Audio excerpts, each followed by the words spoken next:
I'm Emily. For the longest time, I didn't think that I could tell my story because I don't have an ending yet. I refer to my life as a Nicholas Sparks novel, and my ending hasn't been written. I tend to shy away from telling people what I've been through because I don't want anyone to see me as a broken person, someone who needs something, someone to be pitied. But that's kind of inevitable when I talk about my past. So, let's start from the beginning. I met Charles when we were in the 8th grade. He was the only 8th grade boy that I have ever met that was 6 feet tall with a full beard. So, we dated for an entire 2 weeks, and then he broke up with me because he said I was too much like his sister. So, we ended up going to different high schools, and I would not see him again for about 7 years. So, flash forward to 2010. I got accepted to going to a makeup school out in California, and my friend Jordan and I decided that I needed a better wardrobe because it's LA, so we decided we were going to go to the mall. On the way to the mall that day, we got a phone call from a guy named Michael who had been trying to take Jordan on a date forever. So I told Jordan, let's just go ahead, let's get it over with. So we told him, yes, we'll meet you for lunch. That's it. We show up, and sure enough, Charles is sitting right beside him. We went from, let's get out of here as quickly as possible, to, holy crap, we've been here for 3 hours. Now, I thought Charles was the cutest person in the entire world, but my goal was to go out to California, live there, become a famous makeup artist to the stars, because, every 19-year-old, that's what we, want to be famous. So, God just had different plans for me. I couldn't pay my rent because I couldn't get a job. I was stocking a frozen yogurt stand. That's cool. Didn't happen. So I seriously thought about coming back to Charlotte. Now, my mom's birthday fell in between my 2 courses, so I decided to come back to Charlotte for a long weekend. On that trip, I decided that I needed to come back to Charlotte. It was just more practical to me to go back to my salon job. As soon as I got back to California for my last month-ish of schooling, I called Jordan, tell her I landed, and she told me that Michael had passed away. He essentially, at the age of 20, had a massive heart attack.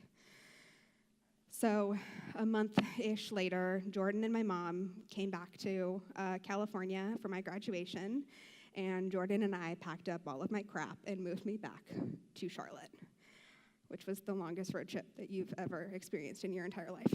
On that trip, we decided that we were going to take Charles to lunch as soon as we got back, just to let him know that we were there for him as he grieved the loss of his best friend.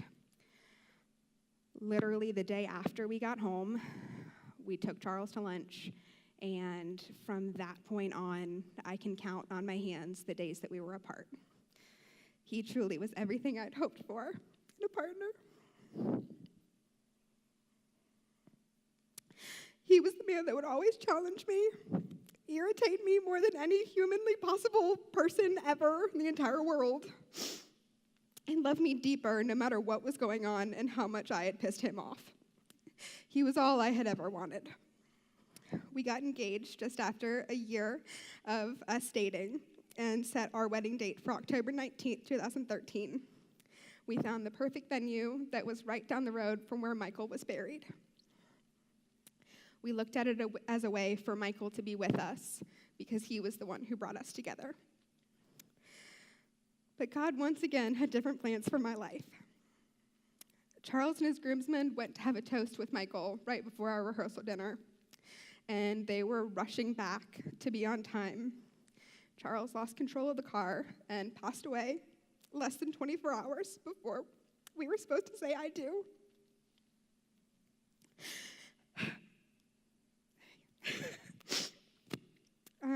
There's one thing that I do clearly remember from that night. There was a woman who walked up to me that I have no earthly idea where she came from. I assume that she lived somewhere close by and saw the commotion and came over just to figure out what was going on. She walked up to me, asked me if the man in the car was my fiance, and I told her yes. She asked me if she could pray for me. Now, I did not grow up in church, and I had no idea what that actually meant. She put her hand on my shoulder and continuously had a conversation out loud with God on my behalf.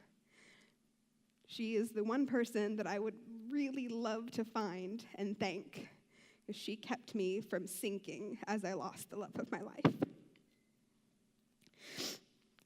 For the next 2 weeks, I was just going through the motions. I became a shell. I went from thinking that I was going to be a wife and sooner rather than later a mother. People were actually taking bets if we were going to get pregnant on the honeymoon because we wanted kids. And I did not know what I was at that point in time. My identity was completely lost. There isn't even a word for what I am. I was one day away from being married, so technically not a widow, so I am an unwed widow. 2 weeks after Charles passed, I had my first glimmer of hope. One of my very best friends, Hannah, had her son, Boston. He became my world. He showed me that life was still going on and that I still had a future to live out. Shortly after, Hannah invited me to church, and I reluctantly said yes. That was the first time I ever truly felt God. He told me to keep going and stop being the empty person that I had become. And I tried, but that was not easy. I still had this emptiness in my heart. As you can imagine, I had sunk to a level that no one should go. The next few months, I turned to anything that would make me feel something or nothing at all. I started drinking more than any one person should, just to forget the details of that one night.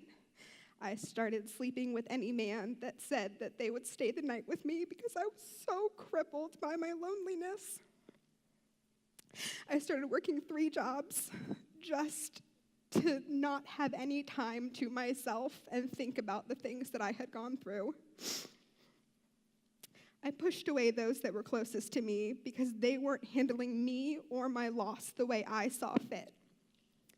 I continued to push away some of the people that helped me most because I was so desperate to have some sense of normalcy in my life again. I'm forever amazed at some of the actions while I was trying to figure out this new life of mine. While all of this was happening, I found Mosaic. I knew that I needed more in my life, but wasn't prepared for what God was calling me to do. I'm grateful that I had gotten so good at hiding my pain and my coping mechanisms because I never would have been allowed to volunteer here at Mosaic had they known what I was struggling with. Hey! I started volunteering with the youth group, and had I not been led to them, I don't know where I would be. They showed me how to love God. They were so genuinely connected that it didn't make sense for me to not have a relationship with God. They were the ones who truly saved me. I saw that they were looking up to me, and me drinking myself silly and sleeping around would only show them that it was okay. And I didn't want to let them down. So I threw myself into every event there was with the youth group. Any time that I had, previously had a drink in my hand. So that was total polar opposite. So me saying yes to every single opportunity with them led me to saying yes to going on a mission trip. And I had no clue what that actually entailed. It just sounded cool to me at the time. We were supposed to be going to the Bahamas at first. Bahamas, that'd be really fun. But after thinking about it for a while, I knew that that wasn't where I was supposed to be. I showed up for our second meeting and had every intention of telling Pastor Mike that I was not going on that trip. But in that meeting, before we even started, he told us that he had a dream and that we were not supposed to be going to the Bahamas, but we were changing our trip to the Dominican Republic. The Dominican was where Charles and I were supposed to go on our honeymoon.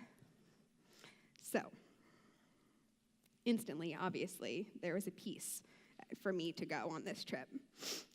So once we were finally down there, there was another team that was actually already there working. That team happened to be from Mount Airy, which is where my friend Hannah is from. There were too many signs pointing to this place being exactly where I needed to be at that point in time. I literally found my purpose in a place. I found out that the next trip down to the Dominican was only going to be 2 months later in October, and I knew that if it fell on Charles' anniversary, that I had to go. Got home, called Reggie as soon as we got back from the trip, and sure enough, it fell on his anniversary. I had one person donate my entire way on that trip. I knew from that point in time that that was going to be my safe haven and my place that I would forever go back. I have no idea where my life is going to go from here, but I do know that my life has more meaning when I am able to go and serve others and see that even though I've been through something awful, that I have the influence to let others see God's love and his healing through me. Genesis 50:20 says, "You intended to harm me, but God intended it for good to accomplish what is now being done, the saving of so many lives." And I do want to just make sure that you guys know that this is just my story and that everyone is going through something, whether it be grief of some sort, loss of some sort. I had originally thought that what I had been through was the worst thing that could ever happen to somebody.